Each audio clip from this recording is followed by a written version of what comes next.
নমস্কার বন্ধুরা, cricket with Vivek YouTube চ্যানেলে আমি বিবেক চলে এসেছি ক্রিকেটের নতুন আপডেট নিয়ে। কালকেই শেষ হলো দুদিন ব্যাপী চলতে থাকা আইপিএল এর মেগা অকশন। সেই মেগা অকশনে কতজন প্লেয়ার অকশনে উঠেছিল, কতজন প্লেয়ার বিক্রি হয়েছে, কতজন প্লেয়ার ওভারসিজ, বাংলাদেশের কোনো প্লেয়ার আছে কিনা, সবচেয়ে কম বয়সী প্লেয়ার বিক্রি হয়েছে কিনা, সবচেয়ে বয়স্ক প্লেয়ার বিক্রি হয়েছে কিনা, এই সমস্ত কিছুর আপডেট কিন্তু আমি আজকে তোমাদের সামনে দিব। যদি তোমরা এই সম্পর্কে না জানো তাহলে তোমাদের জন্য ভিডিওটা দেখো।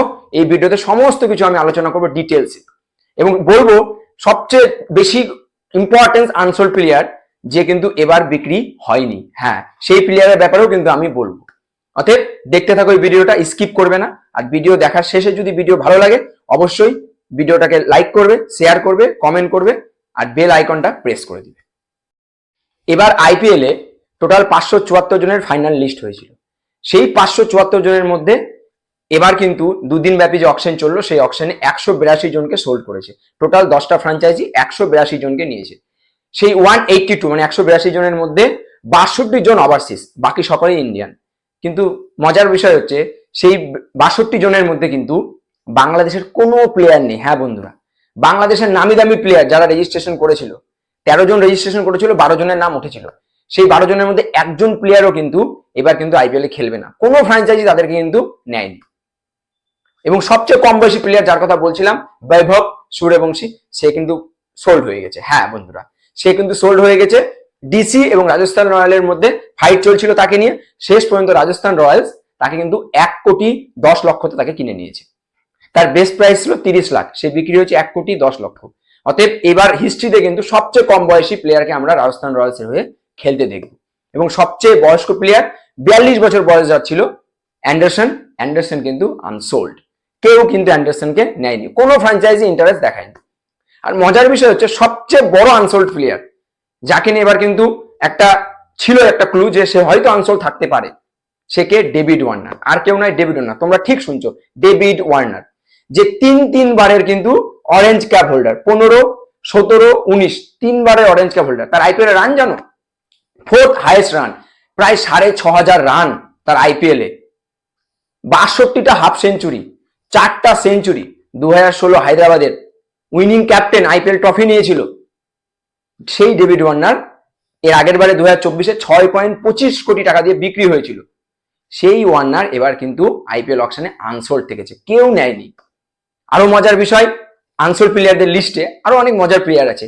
কে? ড্যারেল মিচেল, 14 কোটি টাকা। এর আগের আইপিএল অকশনে 14 কোটি টাকায় ড্যারেল মিচেলকে নিয়েছিল কে? সিএসকে। ইন্টারেস্ট দেখিয়েছিল, খেলেওছিল ভালো, 318 রান করেছিল সে, সেই ইনিংসে 318 ভালো রানও করেছিল। কিন্তু এবার Daryl Mitchell unsold. Mustafizur Rahman CS করে সুন্দর বল করেছিল, ভালো ছাপ ছেড়েছিল, 14টা উইকেট নিয়েছিল। সেই মুস্তাফিজুর রহমান এবার আনসোল্ড, কোনো ফ্র্যাঞ্চাইজি ইন্টারেস্ট কিন্তু দেখায়নি। এর আগে 2 কোটি টাকাতে সিএসকে কিন্তু তাকে কিনেছিল। সাকিবুল হাসান, আমরা জানি 12 এবং 14 এই দুটো সাল কেকেআর কিন্তু তার ট্রফি উঠিয়ে নিয়েছিল। এবং এই 12 এবং 14 কেকেআর ট্রফি ওঠানোর পেছনে গুরুত্বপূর্ণ ভূমিকা গ্রহণ করে সাকিবুল হাসান, এবং একজন ভালো অলরাউন্ডার, বাংলাদেশের একজন ভালো প্লেয়ার। সাকিবুল হাসানকেও কিন্তু এবার আনসোল্ড। সাকিবুল হাসান কিন্তু এবার কিন্তু খেলছে না, তাকে কিন্তু কোনো ফ্র্যাঞ্চাইজি নিচ্ছে না। তাছাড়া আরো যদি বলি, শার্দিল ঠাকুর, তোমরা হয়তো সবাই জানো শার্দিল ঠাকুরের কথা। কে শার্দিল ঠাকুর? এক টাইমের বেস্ট অলরাউন্ডার, সিএসকে দীর্ঘদিন খেলে এসেছে। এর আগেও সিএসকে তাকে কিন্তু 4 কোটি টাকা দিয়ে নিয়েছে। 2023-এ সে 11 কোটি টাকায় বিক্রি হয়েছিল। 2024-এ তার প্রাইস কমে 4 কোটি টাকায় বিক্রি হয়েছে। সেই শার্দিল ঠাকুর কিন্তু এবার আনসোল্ড, তাকে কিন্তু কেউ নেয়নি। রাইলি রুসো, তোমরা তো জানোই রাইলি রুসোর কথা, একজন বাহাতি প্লেয়ার, খুব সুন্দর খেলে, খুব সুন্দর তার ক্রিকেটিং শট। সেই রাইলি রুসোকে কিন্তু পাঞ্জাব 2024-এ 8 কোটি টাকা দিয়ে নিয়েছিল। 8 কোটি টাকার খেলা চলছিল। এবার সে আনসোল্ড, তাকে কেউ নেয়নি। ভাবতে পারছো, রাইলি রুসোকে কেউ নেয়নি।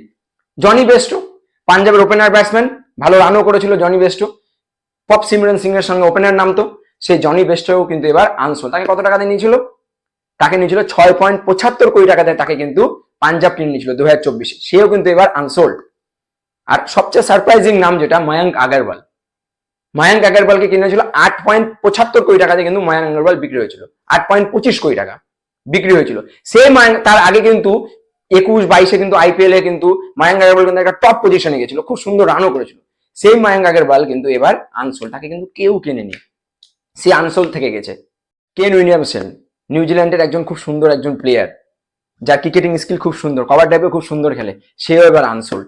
তাকেও কিন্তু কোনো ফ্র্যাঞ্চাইজি ইন্টারেস্ট কিন্তু দেখায়নি। স্টিভেন স্মিথ, রিকি পন্টিং যার কথা বারবার বলে, এবং যে অস্ট্রেলিয়ার একজন ভালো ক্রিকেটার, টেস্ট অবশ্যই টেস্টে খুব সুন্দর খেলে, টি-20 অত ভালো প্লেয়ার নয়, সেও কিন্তু এবার আনসোল্ড।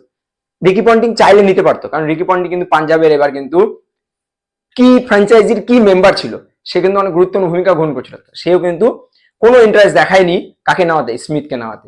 এছাড়াও পৃথিবীর নাম করা একজন প্লেয়ার, এক টাইমের খুব সুন্দর খেলোয়াড়, 8 কোটি টাকায় দিল্লি তাকে নিয়েছিল এর আগে, 8 কোটি টাকায়, এবং দিল্লির সাথে কিন্তু দীর্ঘদিন ধরে সে জুড়ে ছিল, এক টাইম ক্যাপ্টেন হওয়ার দৌড়েছিল।